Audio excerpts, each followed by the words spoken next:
Hi, everyone, and welcome to this Motivation Beyond Measure forum. I'm Ani Anderson, and today we're talking about the inner game of motivation and making money, generating cash flow and revenue flow. And this is a really important topic of conversation for anybody who's in business, certainly entrepreneurs, coaches and therapists, holistic practitioners that are working for themselves. And we're really excited that you're here with us live or watching the replay.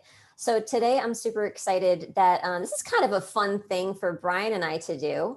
Brian and I are going to be kind of co-hosting this. So Brian, I'm excited that you're here with us today. Yeah, this is really a lot of fun, Ani. We don't get to do this very much on video, right? We're doing this all the time in our offices and at home. But this is kind of fun to be able to do this together. It is. And I hope this is going to be kind of like an around the coffee table kind of conversation, except for usually we have these kinds of conversations in our kitchen. So maybe it's like around the kitchen table kind of conversation that we're having today. And one of the fun things that we're going to be doing today is talking about some client case studies. And Brian, we've been doing a series where we've been doing this. I've been finding this so valuable, and people have been reaching out to us and telling us how valuable they've found it as well, because oftentimes with the kinds of work that we do and the kind of work that coaches and therapists and holistic practitioners do, it's behind closed doors. And so you don't really get to see behind closed doors. And sharing these case studies has been a really valuable chance for people to experience the work and get a peek in the glimpse of the peephole. Specifically with our work with SBMC. So as we enter into the conversation today, we're talking about cash flow and we're talking about money. And I think that to start that conversation, Brian, we definitely have to talk a little bit about motivation and money mindset, right? So I have a question for you, and I actually wrote it down because I want to make sure I said it just the right way. So here we go. When people talk about not being able to get motivated to make money, Brian, what do most people think that means? Well, I think so. Just to take a step backwards for a second, that's a great question. We're always being motivated by something. Well, I'll take another step backwards just for a second to say this, right? There's three basic directions of motivation, if you will. There's motivation away from something, there's motivation towards something, and there's being motivated by something. And depending on which one of those you're in or you're leveraging will, to a very high degree, determine two things: your response time and your endurance for that thing.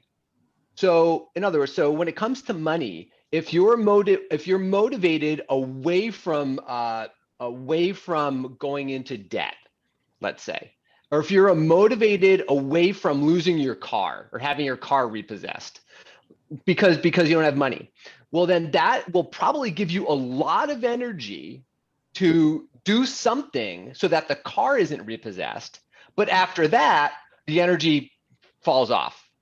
And there's not really a lot of energy left. There's no reason then to continue to have more money. And then, of course, next month you end up with the car being repossessed again, something like that. So if you're motivated away from loss of something because there's not enough income, it's going to give you a big boost, but it's not going to be sustainable.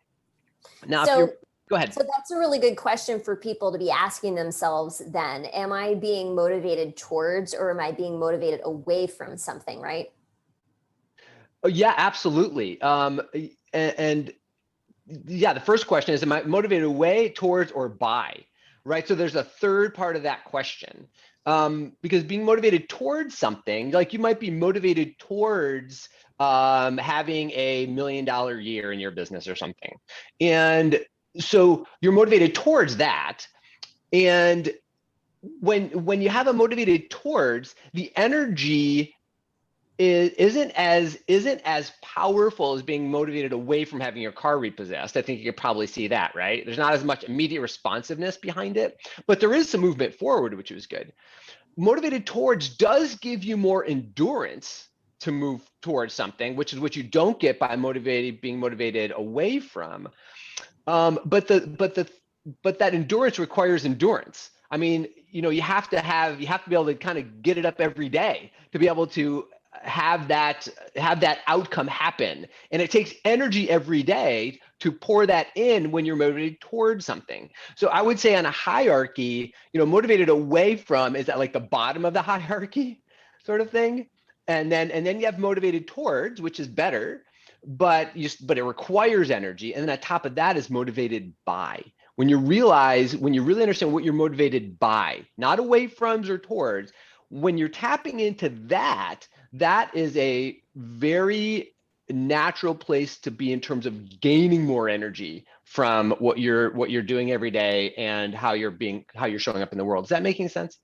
Yeah, I like that you said natural, because we're going to talk about money mindset here in a second. And, I think natural flow of wealth and abundance and prosperity is a really interesting way to think about money, and not a way that people usually think about money. A lot of people who are coming to see us or other coaches, consultants, when it comes to generating cash flow, I think there's a lot of like desperation that, I need to make money so that and a lot of that, what you were talking about the motivated away from, right, and motivated towards, that can really get mixed up in our systems.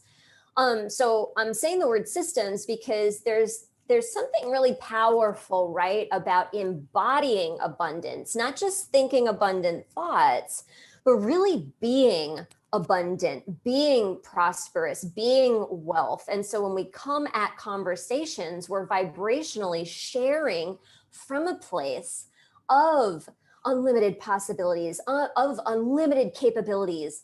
I know that you can do it. I know that the possibility exists for, my clients to succeed or whatever. Like there's just this, it just oozes off of people when you're embodied in that way. So let's talk about mindset around money here for a second. One of the interesting things I think about money is it touches all aspects of our lives. Because most of us don't grow our own food, it's like we need air to breathe, we need water to drink, and then we need money because we need to go buy our food, right? So it touches all areas of our life. So what is it? How is what we think about money? What am I trying to say here? Why do we need to embody what we think about money?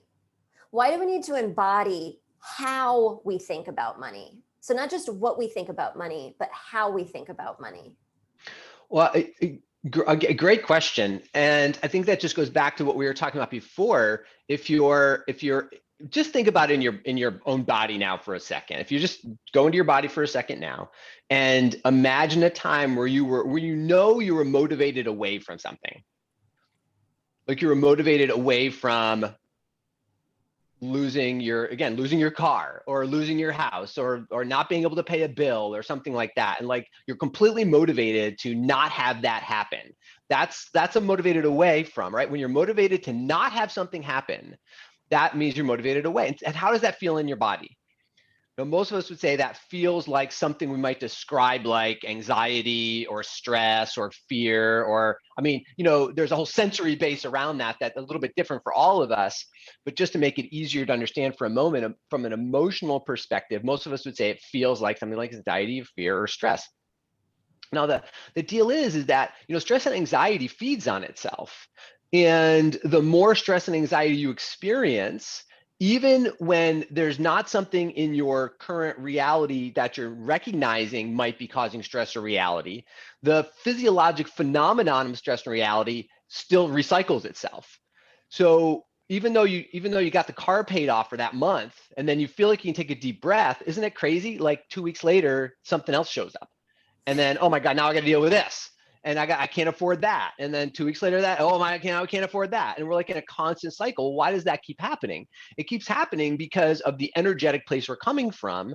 And we feel that in our bodies. We feel that in our bodies, that the anxiety is being recirculated. And that's what we're recreating. And we're always looking to not lose something. So we're on that low level of hierarchy of motivation.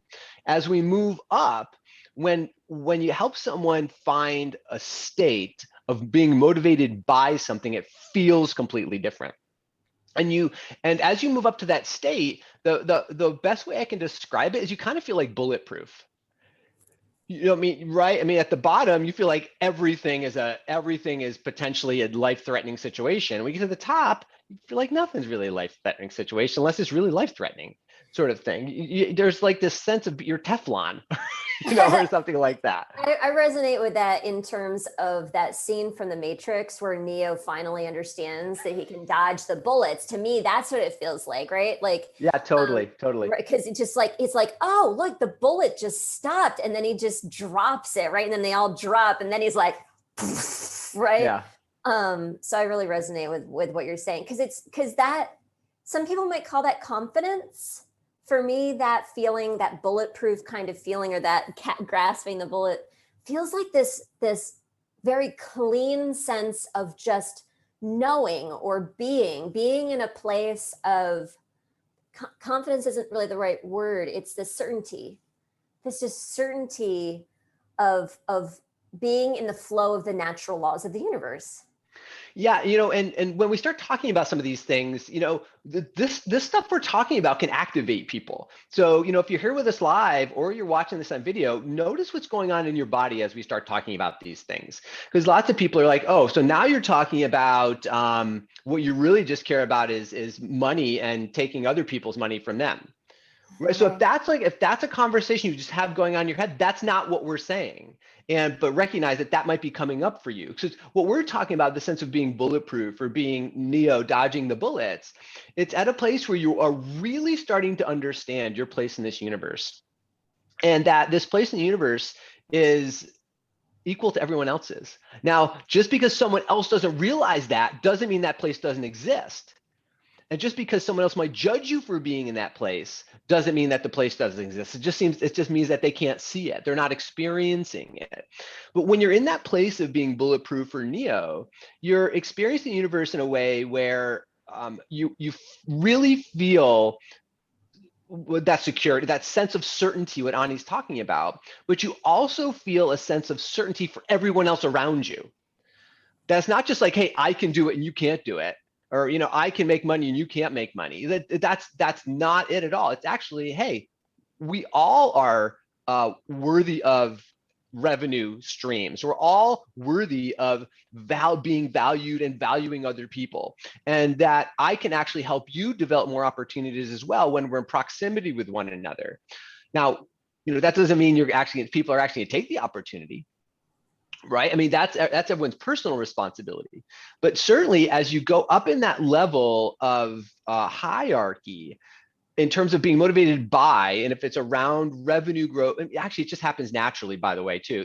The more you tap into your own inherent levels of motivation, and the more consistently you're able to do that, the more money just gets easy.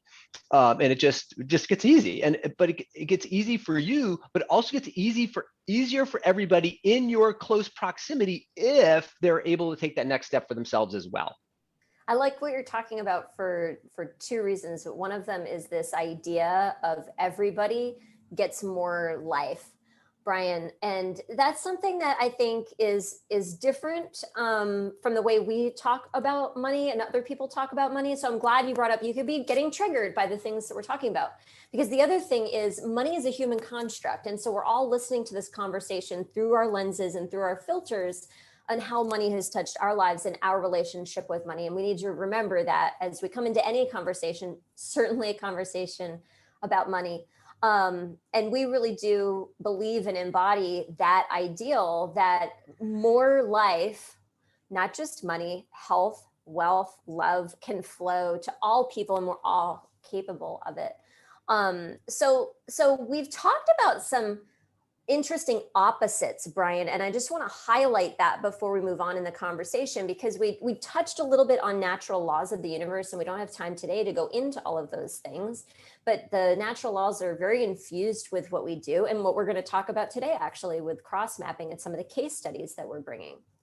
We also talked about, and when I say also, it's the same conversation, we talked about some opposites. So we talked about, for example, being motivated toward and away from. So those are opposites. Let's talk a little bit about opposites in terms of embodiment, Brian. So the experience that I'm having in my body and how there might be opposite experiences to be had before we further our conversation about the case studies. Can we speak to that a little bit? Yeah, absolutely. Well, there are opposites to be had. I mean, all of the time in our experience, there are there's I don't even know the number, but trillions and trillions and trillion bits of data all around us right now. If you look all around you and you just feel around you with your, like there's so much data around us. There's no way we could process all of it. No possible way we could process all of it. But with that said, our subconscious mind can process like something like 40, million bits of information every second. And our conscious mind processes 40 period. like, so subconsciously we are processing a lot more data than our conscious mind. Let me put first of all, and the data that we're processing is being experienced below our level of conscious awareness unless we consciously pay attention to it. So I would just say for everyone sitting right here, pay attention to your feet. Pay attention to your feet.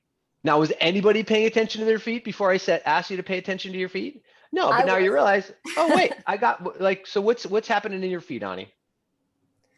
Well, when you say pay attention to my feet, I can feel a buzzing on the bottom of my feet. Yeah, so that buzzing was there. You just weren't paying attention to it. Does that make sense? Yeah. So, pay attention. We could call awareness to any part of your body right now. Pay attention to your elbow.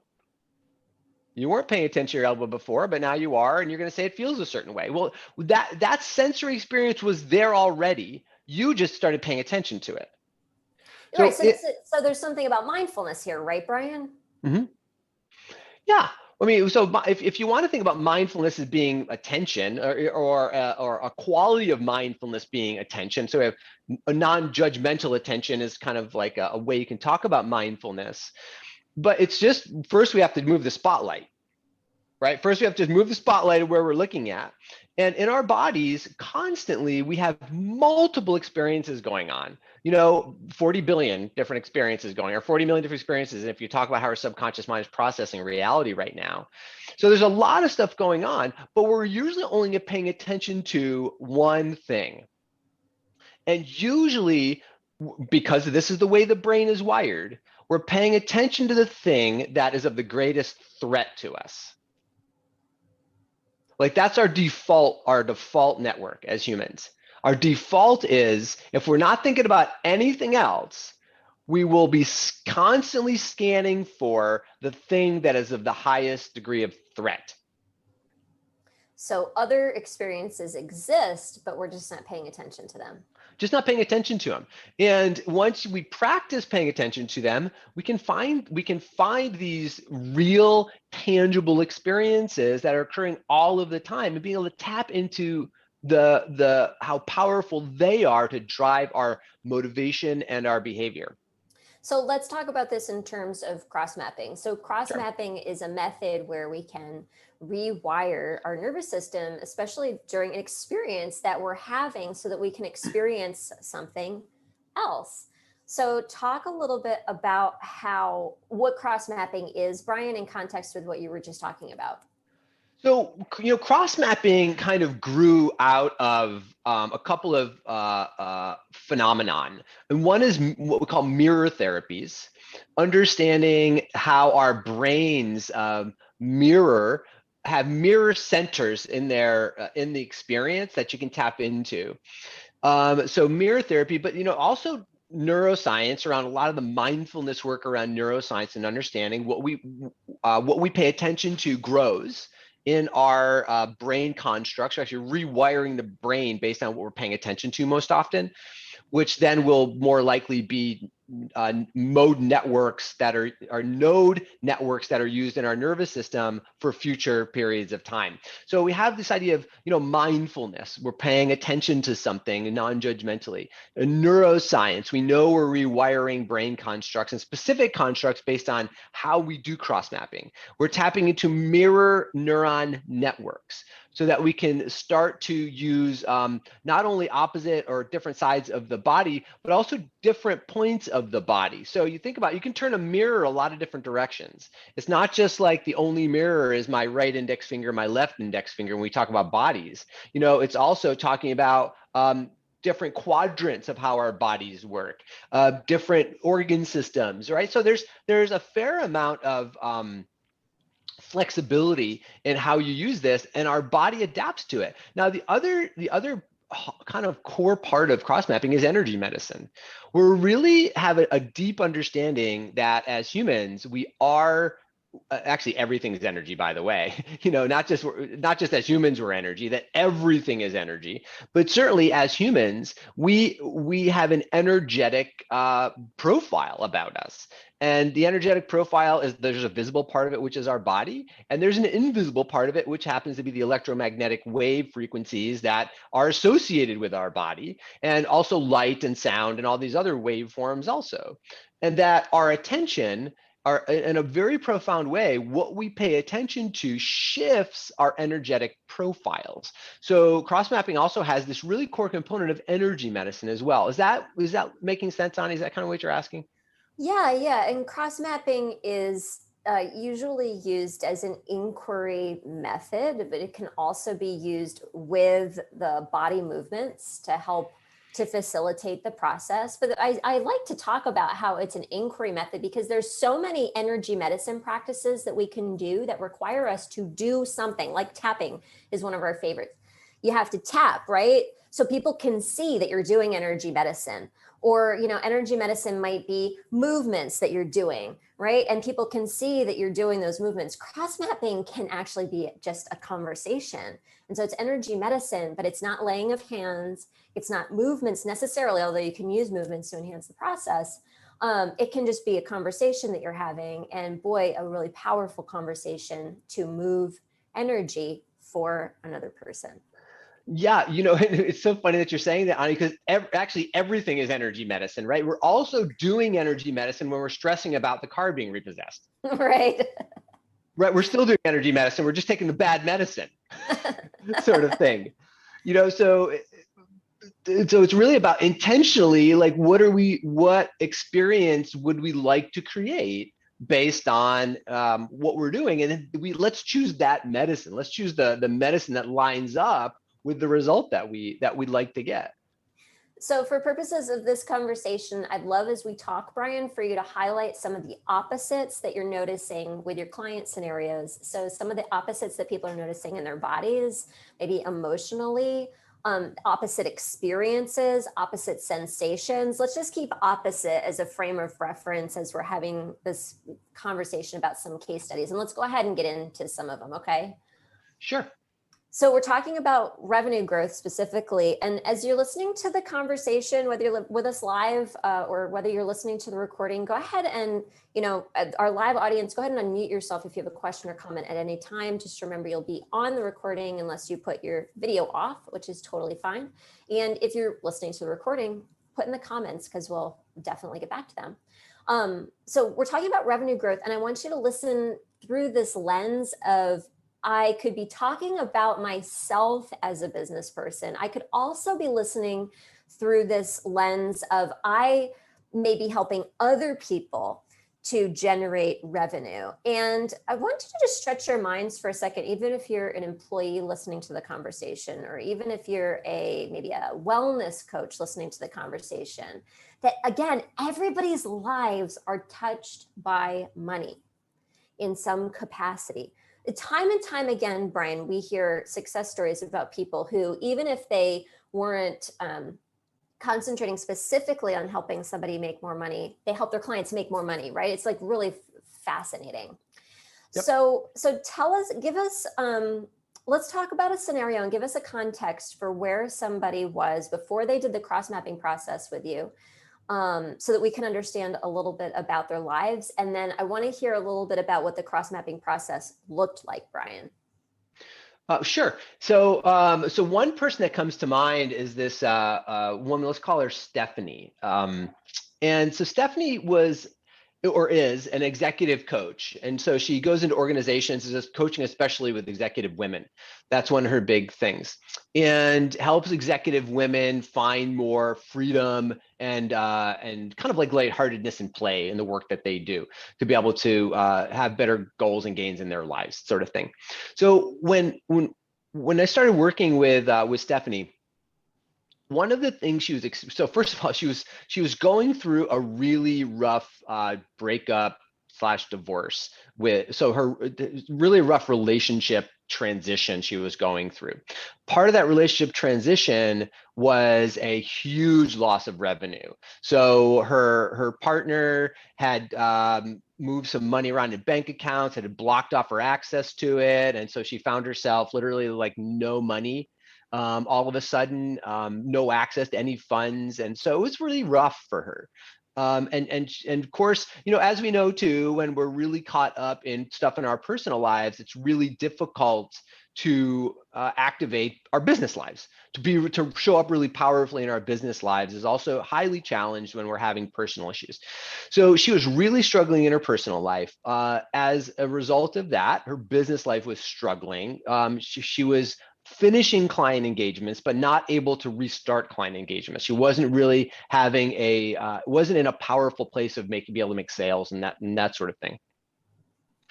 And one of the things she was experiencing when we started talking about, started asking questions rather, as we kind of eased into using some cross-mapping processes with her, one of the things that was really showing up for her in her body was almost like this constant, she said it was kind of like on a roller coaster when your stomach drops out. Like she said that was kind of like her chronic physical feeling was of her stomach just dropping out of her body, sort of thing. Is that following in line with what you're asking? Yeah, I mean, I'm just putting myself in that empathetically in those shoes for a second, that feeling of your stomach dropping out. I mean, it's almost like, how could you have great ideas, have great conversations, put yourself out there when you're feeling like that? Yeah, absolutely. And so maybe other people listening to the call have kind of had that same kind of experience or same type of feeling. So that was the core, one of the core. I mean, there's a whole bunch, but just to kind of hone in right now, that was one of the core sensory experiences that she had a lot of the time, and it was going around with her, constantly, sort of thing. So we started to do some of the cross-mapping method, and we started to do some inquiry to discover a more authentic expression of who she was and where she might find that. And one of the things this is just such a great story. So we started to, we went through the cross-mapping methodology, and we got to the point where she was experiencing a very core sensation of like this freedom and this opening in her heart space and in her chest. And through the process, we got to the point where we're able to kind of conceptualize it with language, and it was her ocean. So like that was the word that she used, was ocean, was associated with the with her heart being opened like this. And so crazy. After we had this experience with her, I got an email from her about a week later, and within a week, I'm no kidding at all, within a week, she had her relationship divorce had gotten to a place where it wasn't like completely dotted line finalized, but it was at a place where she could move on from it. Number one. Number two, she closed 5 new clients in a week. Closed 5 new clients in a week since having that experience. And here's the kicker. The last thing, she got invited, completely free, like paid for travel to go to the Bahamas. To the ocean. the ocean. And Oh, so yeah. that's when she emailed me. She said, "You're not going to believe this. I'm actually at the ocean. I'm actually on the ocean. And by the way, got these 5 new client deals. And by the way, and I'm like, what? What are you talking about?" And so this was just like just a phenomenal experience that this woman had. And I still am in contact with her, and we still, she's still sending me these ocean results, these ocean images. And this is months later, by the way, and she really hasn't gone back. She has not slid back into that place at all. She's really been able to activate these areas based on the work we did with the cross mapping method. So I just want to bring up, we're talking about one session. We're not talking about Yep. 6 months or 2 years worth of working, right? Mm. Yeah. Mhm. So sometimes we say Yep. that like the cross mapping method or SBMC methodologies produce miracle like results. And like, that's why we say things like that, because we're talking about one session. 30-minute session, one So 30-minute session we spent together. let's talk about this, Brian, to take it a little bit out of the, like, you've got to be kidding me, into some like, this is how this works. If she had stayed in the same place that she was with that feeling of the stomach dropping out, right, and going through her life, she would have missed opportunities that came along, right? Like, talk a little bit about that. Well, yeah, absolutely. So you could argue, was did that sensation change? Like, did it cause 5 people to say yes? Did it Right. cause the Bahama trip to come up? Are you kidding me? But so the answer is yes. But if you back down a little bit, just what you're saying, there's trillions of bits of information going on around us all of the time.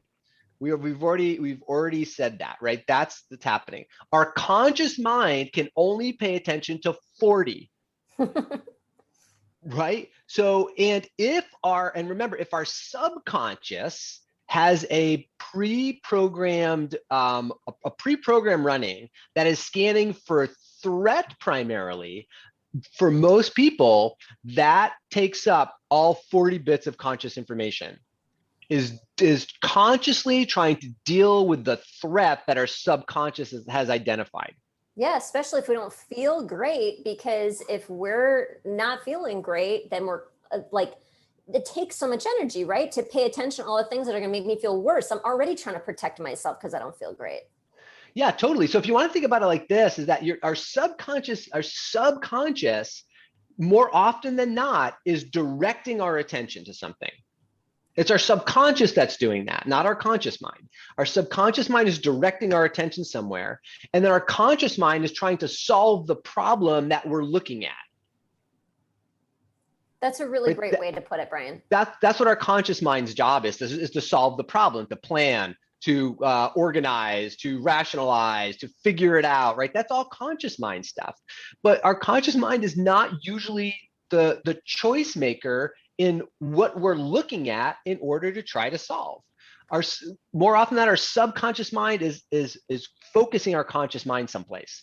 And our subconscious mind is our body, we like to say. So really what you were helping this client to do is help their subconscious mind get into, I mean, just to say it really easily, like a better place, so that they were focused differently, so that they were able to then take advantage of opportunities in their environment differently.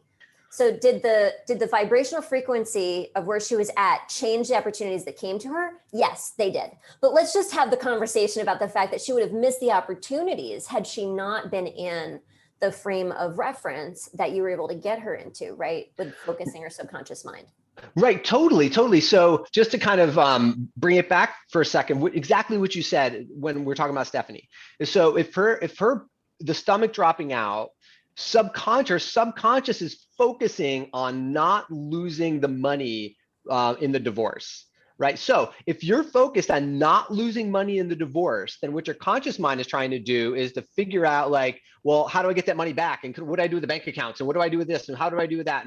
Right? Because automatically your conscious mind is going to solve the problem that your subconscious has pointed you towards. So what we did was we took our subconscious mind and pointed it at, wait a second, the problem now is you've got 5 potential clients in front of you, 5 prospects. And as soon as the subconscious points the conscious mind in that direction, the conscious mind has a whole different set of problems to solve. Now the problems are, okay, so what do I need to say to this person to help them understand what I do? So is it a good match? And right, so your thinking is totally differently just by where you're pointed. Yeah, and so I started the conversation with you specifically around motivation, right? And to talk a little bit about motivation and why people aren't motivated to make money. I think what's interesting is there are always opportunities in front of us. And what a lot of people in Stephanie's position would have done would have said, first of all, there are no clients to talk to. A lot of people would have said that because she wouldn't have even have seen the potential opportunities. Or if she did, she would say, I am so busy with what I'm trying to deal with over here with my divorce and all the money rigmarole, I'll get back to you or something, right? So like, that's what a lot of folks do. And then what we try to do is we try to intellectually fix those problems by trying to like force ourselves to stop procrastinating or like force ourselves to have the conversations or force ourselves to reach out when we feel like crap. And so our subconscious mind is actually still focused over here and it's drawing our attention, and that is exhausting. Yeah, 100%, exactly. Let's talk about another scenario. I'm thinking about the one with your speaker coach, Brian, because being exhausting is actually reminding me of this story. Is that okay? Sure. Yeah, absolutely. So, so you're talking about Joe. So Joe, he had an organization where he helped speakers become more effective with what they do. And one of his goals was to be able to grow his business, right? Grow his speaker education business. And he really felt hamstrung by it. He really felt like he just felt stuck around that. So when we started doing some investigation and getting an idea of where his attention was being placed, he was placing a lot of attention. And this might seem like it's just not related at all, but this is the cool thing about doing this work is you always find the threads. You always find the threads. But most of his attention was placed on the negative feedback of the surveys after his events. So like he'd have an event, it would be successful, that kind of stuff. And, he'd get a 98% rating in terms of being great. And Joe was so focused on that 2% that wasn't satisfied. And it really took him down massive rabbit holes in terms of that 2%. And this is something that had been going on for him for a while. He had successful events, 95, 98% satisfaction, but the 5 to 2%, whatever it was, would just keep sucking him in. And so we went ahead and we deconstructed kind of like why that's happening energetically for him. So what's happening energetically in his physiology, to him, it felt like kind of like a lead weight in his body. So that's how it kind of showed up for him. So we go through the cross mapping methodology and we begin to help him find a different reality, find a different a motivated buy, right? So now he's no longer motivated by not getting the 2 to 5% negative ratings. Right. So being motivated by not getting the 2 to 5% ratings puts your conscious mind in a whole different direction than what are you deeply motivated by in terms of the business that you're running and those sorts of things. This is super subtle. Okay. Because when you first said it, I didn't catch what you said. He was being motivated by not getting a few bad ratings. Right. Exactly. Right. Okay. Yeah. Continue. Yeah. He wasn't even motivated to get 100%. He was motivated to not get the 5% negative ratings or 2% negative ratings. Right. So that is subtle, but does that make sense? It does. And actually, like, it defeats the laws of the universe, by the way, that he wouldn't get like anybody saying that it was not great. Right. Yeah, exactly. So we helped him find a better state physiologically to be in, right? Help them find a better physiological state. And again, it was within 2 weeks now. It wasn't a week, but it was 2 weeks. Joe went out and he closed. I can't remember the exact number, but I think it was 3 or 4, again, brand new clients at his highest asking rate ever. So he went out and they were more ideal, by the way, too. One of the things we were working with Joe was he actually working with ideal clients, people he really wanted to work with. And so probably even more important than closing 3 or 4 new clients at his higher asking rate, these clients were ideal clients. There were people he really, really wanted to work with that were not as energy draining for him in that way. So the alignment work that we did around using the cross mapping method was probably even more important around him stepping into his ideal matches rather than how much revenue it brought for him. Because once he knew that he could match up with his ideal people, from that he could just take that and continue matching with ideal people, which of course would bring more revenue with less energy output on his part. Right. I just saw a client, Brian, where we had a similar thing. And so I did some cross mapping with this person a few months ago, and I saw them again today, and they're very new. Like I said, you look great. What's going on? And she's like, I'm closing clients, I'm getting speaking gigs. And the best part is I know who my people are and I know who I want to talk to. And I'm not afraid to say, like, I don't think this is a good match, and then go over and look for the people that I do want to talk to. And that actually was the most profound thing that I thought that she said, because, the wins are great, right? And the success stories and the wins are awesome. But what we really want to help people with, at least, I'll speak for myself, I really want to help people with is sustainable transformation. It's not just that we had a breakthrough and you had some quick wins and then you go back to the way things were. We want sustainable transformation. And I think for Joe, we really started to see this for him as we kept noticing him after a few weeks, a few months, if it's been a few years now, and like, holy, difference is tremendous. Yeah, he's a joy, right? The joy. Yeah, he's a completely different person when you look at him. He's so light now, and he would have described himself previously as being kind of a dark, heavy, feeling heavy, having this heaviness, like a cloud or a shroud over him. And he has really lightened up a tremendous amount since that. And it's very visible. And just to speak to that for a second, once people start to actually release these attachments to the old ways of being, it takes energy to keep those old ways of being in place. And so people start to release them, and they are lighter and they have more energy, and they inherently have more motivation and creativity and productivity and all of that stuff, and love and light to share with others. Yeah, absolutely. And it's, I think you just said what I was going to say. I was thinking about how I was going to reframe that for a moment. I guess the point is here, it's not hard to make money. Right? Like, making money is not hard. Go ahead and start knocking on people's door in the summertime and ask them to mow lawns. You can make money. Making money is not difficult. Like, think about right now, like there's a shortage of workers all over the country right now.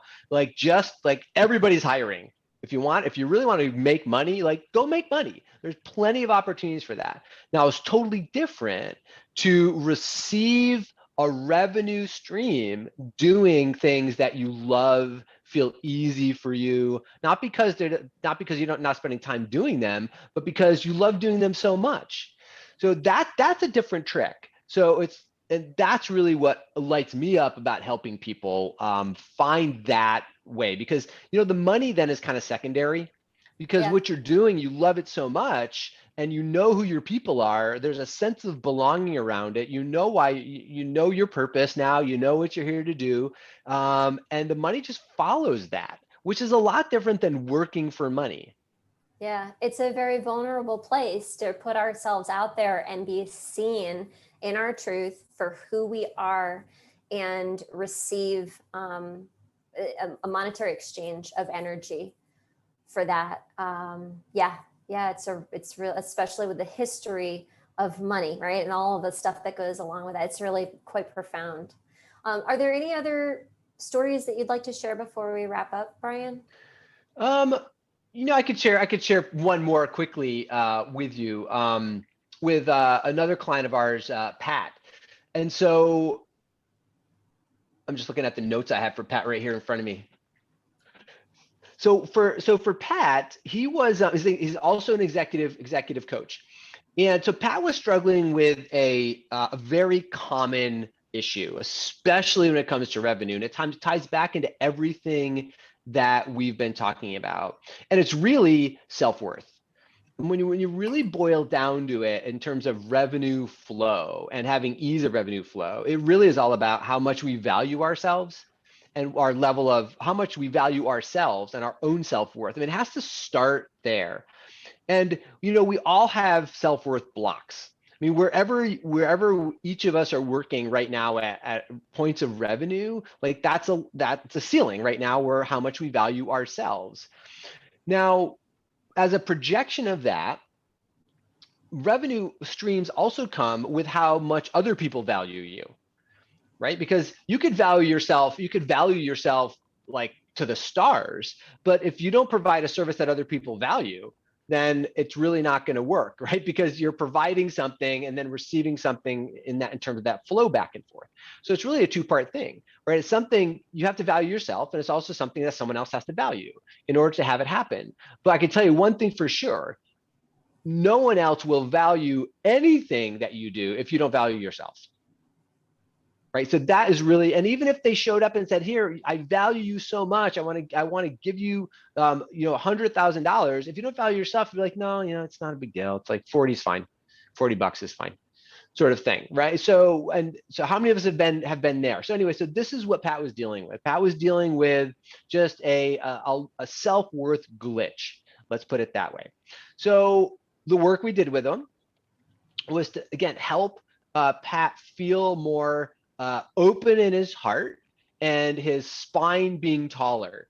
That was kind of the sensation shift that we made from feeling very small to a tall spine. And again, Pat goes out. It was that afternoon. This is another why I wanted to share that story is the very after we worked together in the morning, he went out that afternoon and closed a new executive coaching client again at his highest asking price to date. Now, I don't remember exactly what that price was, and it doesn't matter so much because it was more than he'd ever asked for before. And the person gave it to him with joy.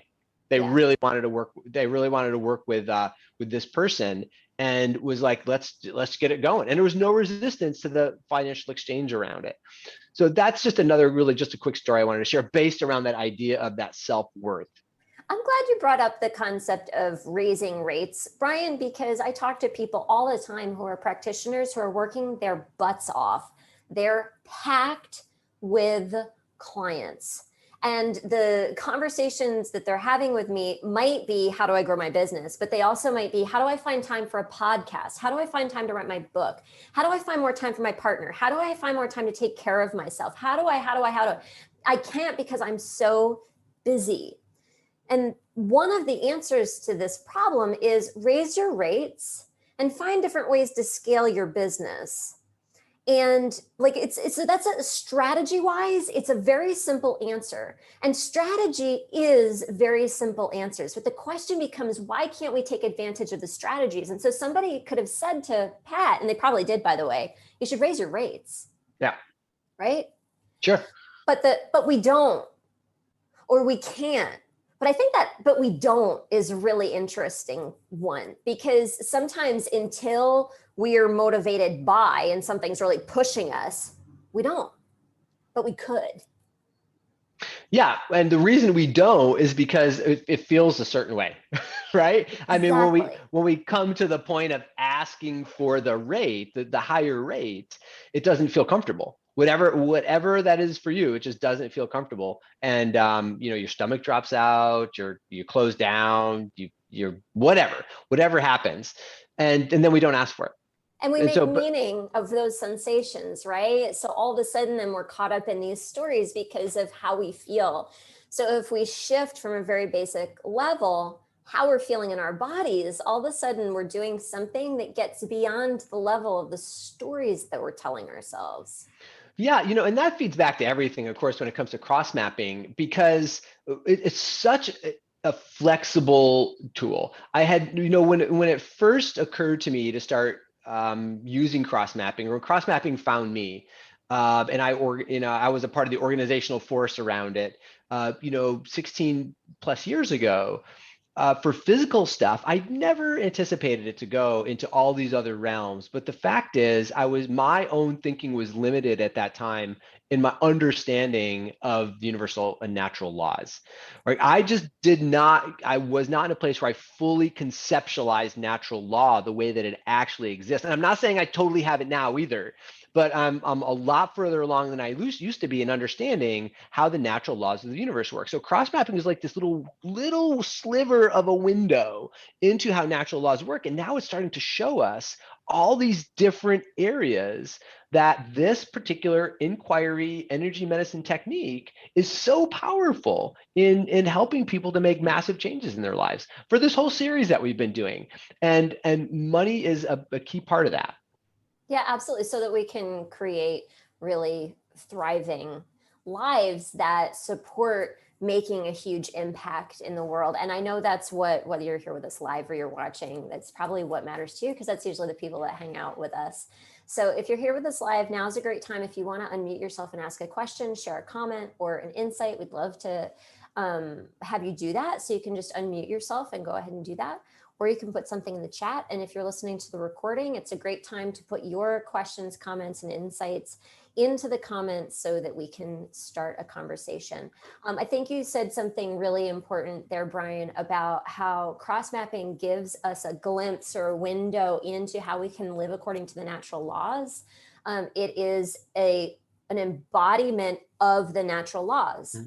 So even if we don't completely understand the breadth and all of the natural laws and how they work, even if we don't have an intellectual concept of all of the enormity of it, even if your client or the person you're talking with doesn't understand it at all, it still works because it's an embodiment of the natural laws. And I look forward to a world, Brian, where all of our systems are created and maintained in a way that embody the natural laws. I think cross-mapping is one of the ways that we're going to get there. We're already seeing cross-mapping in systems like the healthcare system. We're seeing it in the prison system. I can't wait until we see it in the education system, in the government. That really makes me super excited to know that our systems are going to be created and maintained from a place of natural law. Go ahead. I will also just add in quickly too, Ani, to what you're saying. You could also intellectually know everything about the natural laws. You can study every book, not that there's not many out there, but you can study, the cool thing about natural laws is they're everywhere. You look at any philosophy writing deeply enough and you'll find them there from thousands and thousands from time immemorial, right? There's recordings of natural laws and how they work. My point is you can read every book on the natural laws and study the natural laws, but if you don't embody them, they still won't work. Yep. Yeah, and you won't feel great. Right? Like quality of life is really, really important to us. So I just want to give people one more opportunity to unmute, ask a question, share an insight or comment if you would like. And then we'll wrap up for today. We're super excited that you joined us live. If you're watching the recording, thank you so much for being here with us. If you have any questions, you can reach out and contact us in the comments below or info@motivationbeyondmeasure.com. All right, folks, so let's go ahead and wrap up. Brian, this was super fun to go ahead and show our kitchen conversations here on video. So thank you so much for joining me. Yeah, thanks. This is wonderful. Let's do this again. How about in 2 weeks? All right, let's do it then. Okay. Bye-bye, everybody. Thank you for coming. See you soon. Bye.